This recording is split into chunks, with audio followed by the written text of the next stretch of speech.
नमस्कार my YouTube family. मैं कुलबीर सिंह आज एक और नई वीडियो के साथ। जैसे कि आप सबको पता है, हम सेल्स एंड मोटिवेशन के ऊपर वीडियोस बनाते हैं। तो आज का टॉपिक स्टार्ट करते हैं। वीडियो पूरी देखिएगा, स्किप नहीं करिएगा। तो आज का टॉपिक है सेल्स के ऊपर। हम बात करेंगे कि सेल्स में टारगेट्स को कैसे बनाएं। सबसे महत्वपूर्ण चीज हो जाती है हमारे लिए कि जब हमें सेल्स में किसी पर्सन को टारगेट देना होता है तो हमें बहुत सी चीजों का ध्यान रखना पड़ता है कि हमें इसका टारगेट कैसे बनाना है। कम भी टारगेट नहीं होना चाहिए, ज्यादा भी नहीं होना चाहिए, एक एवरेज टारगेट होना चाहिए जिसको वो अचीव कर पाए, बट इजी वे में अचीव ना कर पाए, उसके लिए थोड़ा मेहनत करे वो। एक होता है कि टारगेट दिया आपने, इजी वे में अचीव कर लिया, नहीं। टारगेट होता ही वो है कि इतनी आसानी से अचीव ना हो बट अचीवेबल हो। तो ये चीज आप ध्यान रखें टारगेट बनाते हुए। तो आज हम बात कर रहे हैं कि जब किसी हम सेल्स पर्सन को टारगेट देते हैं और जब कोई टीम लीडर हो, मैनेजर्स हो, अपर मैनेजमेंट के जो भी पर्सन है, जब वो किसी के लिए भी टारगेट्स बनाते हैं तो उस चीज को जरा ध्यान में रखें कि जब भी हम टारगेट्स किसी भी पर्सन के लिए बना रहे हैं तो वो अचीवेबल तो होने चाहिए। ये नहीं कि 10 के एवरेज है वहां पे आप 100 का टारगेट दे रहे हैं, वो बिल्कुल नहीं चलेगा। ठीक है। उससे क्या होता है कि जब आप किसी को जो टारगेट्स होता है एक उसके लेवल के हिसाब से देते हैं। मान लीजिए उस एरिया में, जिस भी एरिया में या जिस फील्ड से वो काम कर रहा है, वहां पे मान लीजिए 100 पीसेस बिकते हैं किसी भी प्रोडक्ट के। अब आप उसे 110 देंगे, 120 देंगे तो इसे आप अचीवेबल, क्योंकि यहाँ समझिए आप एक माइंड गेम को समझिएगा आप यहाँ पे। और जैसे ही आप उस टारगेट को 100 की बजाय 150 कर देंगे ना, तो वहां कहीं ना कहीं उसका जो मोटिवेशन लेवल है वो डाउन होगा, नेगेटिविटी आएगी, वो टारगेट को करेगा ही नहीं, सोचेगा ही नहीं। अब यहाँ पे आपको मैंने बताया कि माइंड की क्या गेम होती है। माइंड की गेम ये होती है दिमाग को कैसे बेवकूफ बनाया जाता है, यही चीज है ना। जब आप 100 का 120 करते हैं तो माइंड कहता है कि ठीक है ना, 20 तो बड़ा है, कर लेंगे। बट 100 का 150 करते हैं आप, तो माइंड कहीं ना कहीं जवाब देता है, हमारा जो मन होता है वो कहीं ना कहीं नेगेटिविटी की तरफ जाता है कि ये टारगेट तो होना ही नहीं, तो क्यों इसके पीछे मेहनत करनी। क्योंकि कोई इंसान मेहनत कब करता है, जब उसे लगता है कि ये चीज मैं पा लूंगा। जहां पर उसके माइंड में ये आ गया ना कि ये चीज होगी नहीं, आप उससे कुछ भी करवा लो, वो मेहनत की तरफ जा ही नहीं सकता। कोई भी पर्सन है, अगर उस पर्सन ने ये सोच लिया कि ये मेरे से नहीं होगा, तो क्या आप उससे करा पाएंगे? आप या कोई भी, वो छोड़िए, वो अपने आप से ही नहीं करेगा। आपसे तो बहुत दूर की बात है, वो अपने आप से नहीं करेगा। तो हमेशा टारगेट्स को माइंड की स्किल्स के हिसाब से भी देना चाहिए, मार्केट के हिसाब से भी देना चाहिए, पर्सन का माइंड सेट क्या है उस हिसाब से देना चाहिए। अब जब कोई टीम लीडर टारगेट्स को बना रहा है तो उसको अपनी टीम के बारे में अच्छे से पता होना चाहिए कि टीम हमारी किस लेवल पर है, किस पर्सन की कैपेबिलिटी क्या है, कौन सा पर्सन एक्स्ट्रा मेहनत करके अच्छे से टारगेट अचीव कर पाया। तो वो सारी चीजें पता होनी चाहिए। प्लस अच्छे से हमें मार्केट नॉलेज होनी चाहिए कि मार्केट में क्या सिनेरियो चल रहा है हमारे ब्रांड का, कैसे हमारी सेल्स मूव ऑन हो रही है, कैसे प्रोडक्ट अच्छे से बिक रहा है, कम बिक रहा है, ज्यादा बिक रहा है, ये चीज पता होनी चाहिए। या हमारे पास लास्ट 2 या 3 इयर्स 4 इयर्स का डाटा होना चाहिए कि लास्ट इस मंथ में, इस ईयर में क्या सेल हो रही थी, लास्ट 2022, 21, 20, 19, 18, 17 इन ईयर्स में। लाइक मैं अभी बात करता हूं दिसंबर की, तो दिसंबर मंथ में कितनी सेल थी वो हमें जज करनी चाहिए कि इतनी सेल अगर आ रही थी तो हमारी जो ग्रोथ कंपनी की चल रही है एवरेज पर ईयर 10% है, तो हम इसका 10 की जगह 50%, 15% हम इसका टारगेट बढ़ा सकते हैं। तो किसी सेल्स पर्सन का टारगेट बनाने के लिए आपकी नॉलेज बहुत अच्छी होनी चाहिए, सेल्स टीम लीडर की नॉलेज बहुत अच्छी होनी चाहिए, अपर मैनेजमेंट पे जो पर्सन बैठे उनकी नॉलेज बहुत अच्छी होनी चाहिए। क्यों?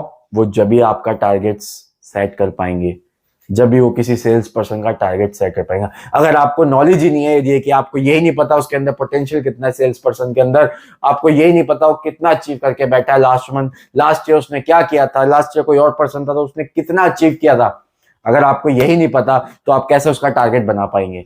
टारगेट्स आप बना ही नहीं सकते, ये श्योर है। तो आप जब भी टारगेट देखें तो उसमें सारी चीज को ध्यान में रखें।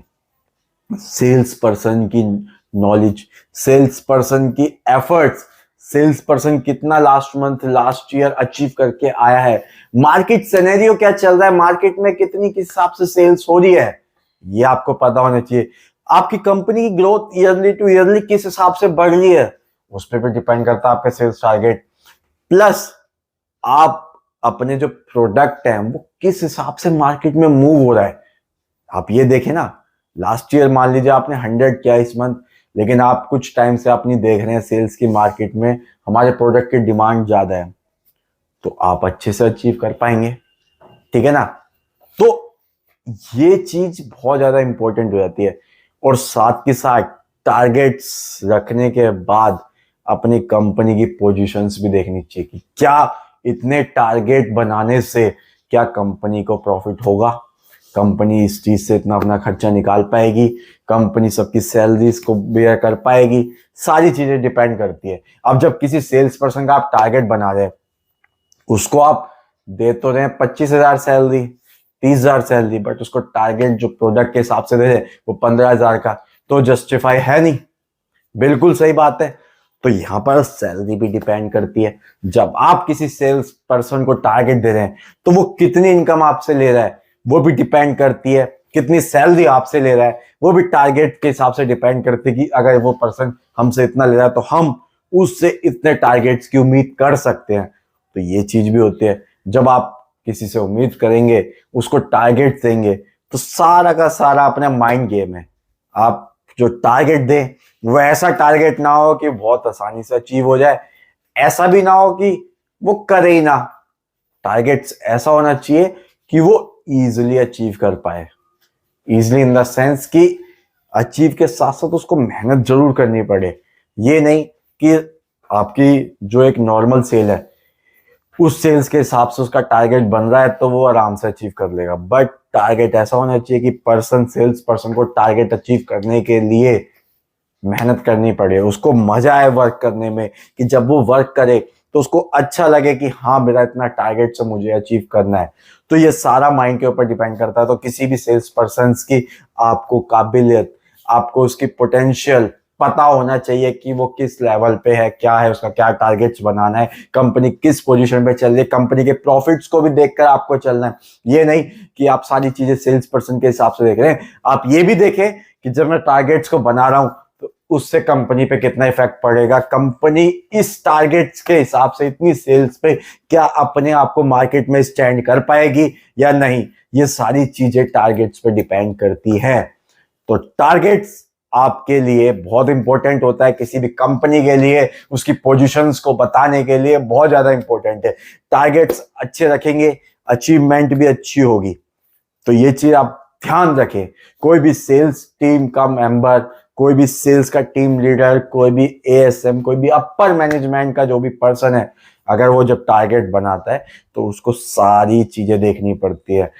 Team performance, area performance, product किस हिसाब से मूवमेंट हो रहा है मार्केट के अंदर हमारा, हम किस प्रॉफिट रेशियो के हिसाब से ईयर बाय ईयर चल रहे हैं, हमारी कंपनी इतने टारगेट्स रखने पे, इतनी सेल्स पे क्या मार्केट के अंदर स्टैंड कर पाएगी, अपने आप को इतने प्रॉफिट्स पे अपने आप को स्टैंड कर पाएगी। ये सारी चीजें आप देखते हैं। प्लस आपको अपनी टीम की पोटेंशियल पता होनी चाहिए, किस पर्सन के अंदर क्या पोटेंशियल है, क्या वो अचीवमेंट कर रहा है, कैसे अचीवमेंट कर रहा है, कम ज्यादा, ये सारी चीजें हमें ध्यान रखनी। लास्ट 4-5 ईयर्स के टारगेट्स भी हमें पता होने चाहिए, अचीवमेंट भी पता होनी चाहिए, दोनों चीज हमें पता होनी चाहिए। तो जब भी आप एक अच्छा टारगेट बना पाएंगे। और ये सारी चीजें ना बहुत ज्यादा इंपॉर्टेंट है टारगेट्स बनाने के लिए। तो अगर आपको मेरी वीडियो अच्छी लग रही है तो प्लीज चैनल को सब्सक्राइब करें, वीडियो को लाइक कर दें, शेयर करना ना भूलें, साथ ही साथ कमेंट जरूर करें, और प्लीज सब्सक्राइब करें। सब्सक्राइब के साथ बेल आइकन जरूर दबाएं, जिससे आपके पास नई वीडियो की नोटिफिकेशन आती रहेगी। और प्लीज सब्सक्राइब करने के कोई पैसे नहीं लगते, तो प्लीज सब्सक्राइब करें वीडियो देखने के बाद, और ज्यादा से ज्यादा इस वीडियो को शेयर करें और नॉलेज लेते रहें इसी तरीके से। तो आज के लिए इतना ही। थैंक यू एंड धन्यवाद।